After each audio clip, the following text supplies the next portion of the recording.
How many cups of coffee do you drink in a day? I drink 1 to 2 cups of coffee every day. Way too much of it. Probably 2 to 3 cups a day. I'd say like 4, 5 maybe. I drink coffee on vacation. Okay. That's about it. Just on vacation? Pretty much, yeah. Okay. How much coffee do you drink a day? 1 coffee a day, All right. Every day? every day. With me only 2. Like 1 in the morning and 1 in the afternoon. Changing time zones, it's nice to have it really kick in and boost me so I can go do things and be active even if I'm tired. And I guess like 3 by the way. 3? On the weekends, maybe more if I'm at work. Yeah. do you think I'm crazy? I love coffee. Me too. Between 2018 and 2019, the world consumed 21,953,519,500 pounds of coffee. That's about 11 million tons. And 450 million cups of coffee are consumed every day in the United States. That's a lot of love for the bean. And those numbers have increased every year. Not only that, but people are increasingly consuming specialty coffee, paying significantly more for a better tasting cup of joe. But what exactly is coffee? I'm down here in Guatemala, one of the world's most desirable sources of coffee, to answer that question on this season of City Boy.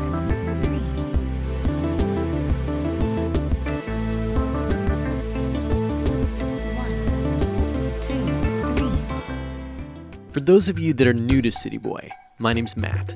I'm a New York-based actor, tour guide, and food lover. Oh, and in case you're wondering, yes, I drink coffee. And while I've been in Guatemala, I've drunk a lot of coffee.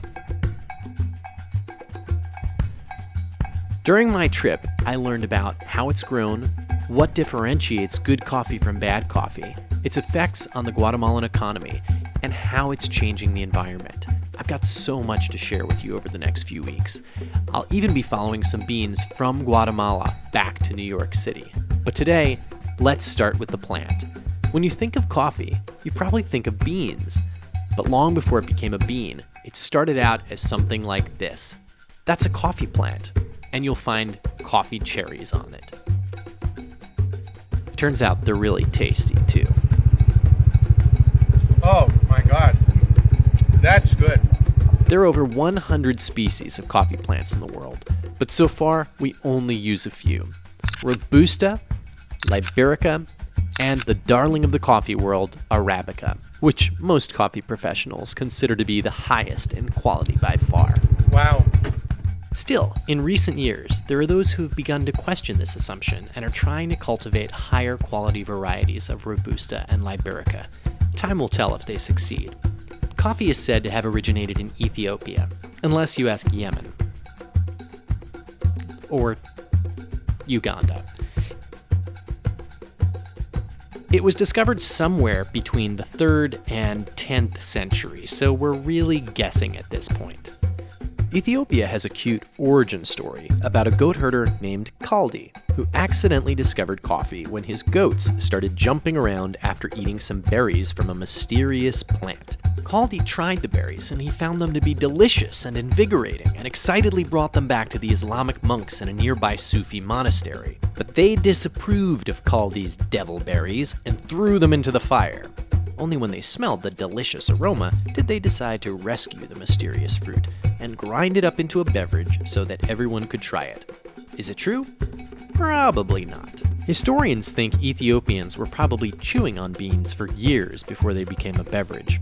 I can tell you for sure they are a worthy snack. After that, they were ground and mixed with ghee or animal fat and eaten for energy on long journeys, which means Ethiopians sort of invented pre-workout supplements. Oh, and all those other species of coffee, they're still being discovered and researched in Ethiopia. Chances are, though, if you're interested in quality coffee, you're probably drinking Arabica. It accounts for 70% of the coffee grown in the world. And it's not just grown in Ethiopia anymore. Coffee spread around the world and now grows mostly in countries between the Tropic of Cancer and Tropic of Capricorn. It thrives in places where temperatures are moderate, with strongly defined wet and dry seasons. But enough with the backstory. Let's see some coffee. Coffee producers grow seedlings in a shaded nursery, and when they're about a year old, they plant them on the farm. Farmers look for plant stems to cross 3 times before they move them to the coffee fields. The first cross, the second cross, and the third cross. These are some freshly planted year-old trees at a farm in Antigua, Guatemala. Sometimes Arabica plants are grafted onto Robusta plants. While Arabica is higher quality, Robusta is hardier and has deeper roots, so root grafting can make the Arabica more resilient.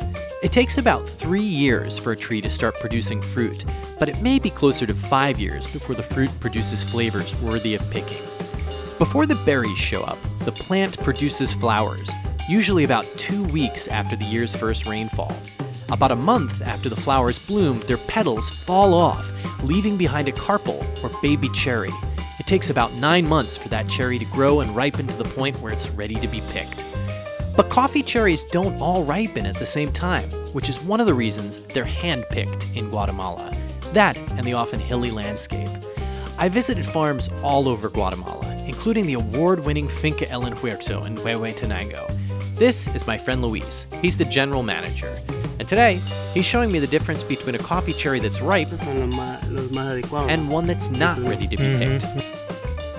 It may seem simple, but El Injerto feels it's one of the most important things they do. Once all the ripe cherries are picked, the pickers at El Injerto won't revisit these particular trees for another 20 days. Not every farm picks just the ripest berries, though. Some strip all the berries off a plant at the same time, which is cheaper. And in places like Brazil or Hawaii, machines pick the coffee. Both of these things can potentially affect the quality, and we'll be talking more about that in the weeks ahead. Now you may be wondering, how do we go from a cherry to a bean? Well, it just so happens that's the topic of next week's episode.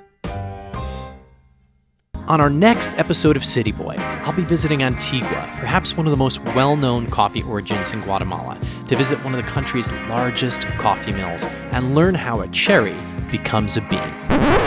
Before the episode's over, I am going to give away this bag of Cafe Loco coffee. But first, I just want to say thank you so much for joining me for the first video of this season of City Boy. Going forward, all the videos that I produce are going to be made by season, and each season will have its own theme. So this season is all about coffee, and I'm just going to keep going with that until I run out of things to talk about. If you liked this episode, please be sure to click the like, subscribe. You can hit the bell if you want to get notifications of new videos. The other thing that you can do to support the channel is join our Patreon, and there is information about that in the description below. Every person that subscribes to Patreon will automatically be entered to win the giveaways that I've got coming up on the channel, which includes this bag of Cafe Loco coffee. The other way that you can enter is by leaving a comment just below the video. So be sure to do that if you want to get yourself some really good coffee here, made by some award-winning roasters in Panajachel, Guatemala.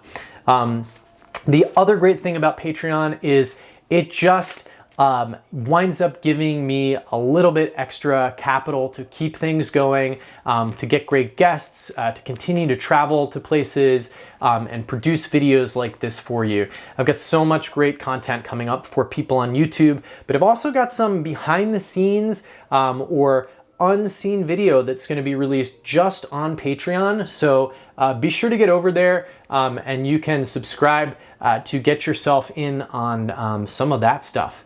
But for now, either get yourself to Patreon, enter for this coffee, or leave a comment below. And I will see you very soon on the next episode of City Boy. Thanks so much.